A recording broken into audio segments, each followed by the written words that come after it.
Hello, dear doctors, nurses, medical students, and health care team. How are you today? I hope you are well. Okay, here we are going to explain next question about cardiology. A 43-year-old lady is admitted with pyrexia, breathlessness, and a history of syncope. She was recently diagnosed with a pulmonary embolism. There is an early diastolic sound and a mid-diastolic rumble. A jugular venous pressure is elevated with prominent A waves. What is the single most likely diagnosis?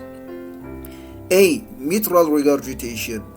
B. Ventricular ectopics.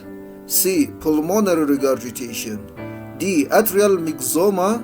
E. Complete heart block. And the answer, according to the patient's sign and symptom and the patient history, which was recently diagnosed as with a pulmonary embolism, is atrial myxoma. Here we are going to explain more about atrial myxoma.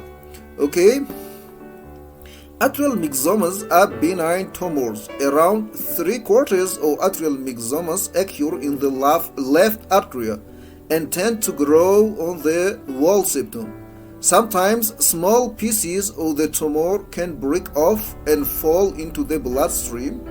If this happens, they can block an artery elsewhere in the body, such as the brain, which could cause a stroke, or in the lungs, causing a pulmonary embolism, as we can say in their patient's recent history, which was diagnosed with a pulmonary embolism. Okay. Around 10% of myxomas seem to be inherited, and these are known as familial myxomas. The symptoms occur due to obstruction of the mitral valve, which results in syncope and heart failure, as we can see in the patient's signs and symptoms. Okay, features of atrial myxomas. Symptoms of hemodynamic obstruction, embolization, or constitutional symptoms such as fever, malaise, tachycardia, and tachypnea. Symptoms and signs of ischemia or infarction in their peripheries due to embolization or adherent thrombus. Atrial fibrillation. Large myxomas may impair intracardiac blood flow, causing dyspnea, syncope, or symptoms and signs of congestive cardiac failure. Okay.